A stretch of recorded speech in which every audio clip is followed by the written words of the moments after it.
Gruh Finance, which surged almost 35% last week, has reported 28% jump in its December quarter profits, meeting the street expectations. But the counter, however, today has come under pressure, and I guess that's majorly profit booking. As I highlighted, the counter was going up ahead of its earnings. Last week itself, it was up 35%. What have been the key highlights of the quarter gone by? To answer this and to decode the earnings of the quarter in more details, joining us now is the Managing Director of the company, Mr. Sudhin Choksey, and also Shraddha Babla, who tracks the counter pretty closely. Mr. Choksey, good morning to you, and thanks a lot for joining us today on Bloomberg Quint.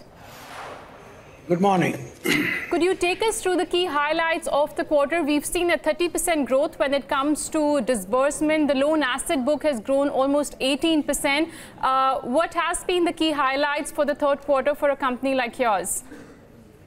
As you have mentioned, the disbursements have grown at the rate of 37% for the quarter. Even for the 9-month period, the disbursements have grown at the rate of 31%. So I think the disbursements have been growing pretty satisfactorily compared to the previous year in the current year. The loan asset growth will obviously be, reflecting the disbursement growth over a period of time. There is always a lag effect. Besides that, there are two other factors, which has been slowing down the loan asset growth. One is, the credit link subsidy scheme. When we receive credit subsidy, interest subsidy from the government, we need to credit to the customer's account. And I think that happens in a less than 2 months' time of the disbursement has been effected to the customer, and as soon as we receive the subsidy from the government. So I think that doesn't let the loan asset growth grow. Second thing is the prepayment ratio, as we have experienced during the current year, that has gone up in the current quarter from 11% to 13%. So I think these are the 2 or 3 reasons that a loan asset growth is not reflecting the healthy disbursement growth in our books. Besides that, our NIM has grown during the quarter at the rate of around 16%. And therefore our PBT also has gone up to the extent of around 28%, and a PAT also reflects similar growth in the bottom line.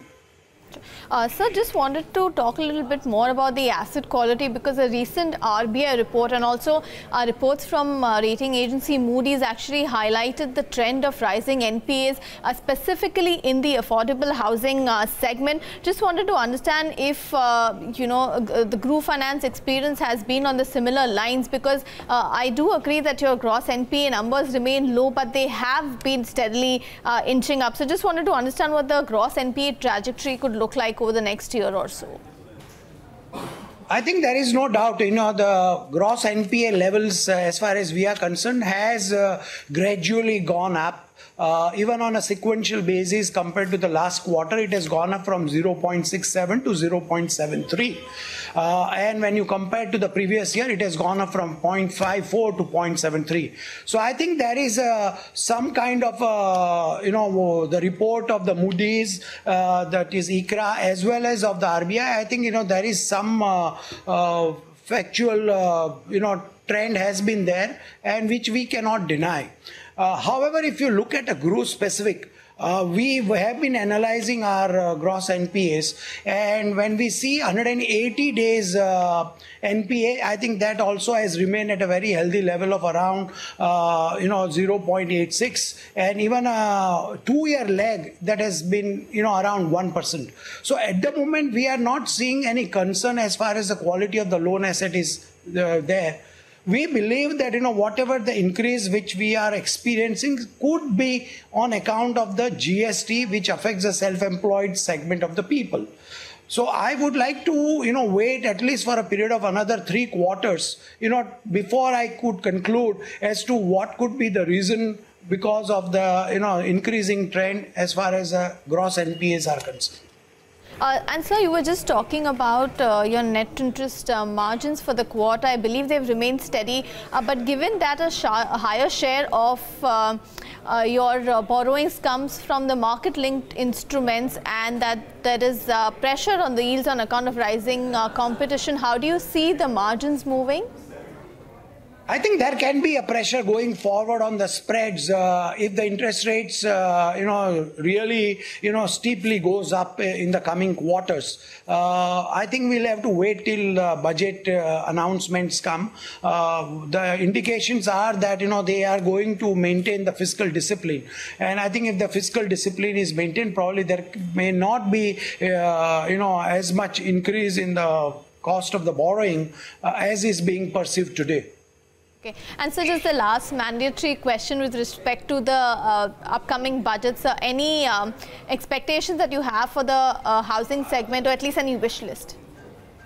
No, I think, whatever government had to do and the finance minister had to do, I think they have done probably everything, both on a demand side as well as on a supply side. They have also given a tax incentive to the developers. And I think whatever the thrust had to be given to the affordable housing segment, I think the government has done their part of the role. Now the only thing is that it has to be implemented by the state governments, and the private sector has to come and play out their role.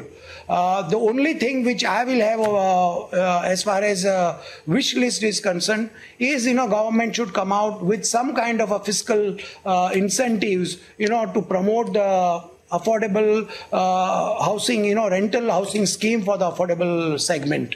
I think that is the one thing I am looking forward to. All right, Mr. Choksey, thank you very much for speaking with us. Thank you for your time.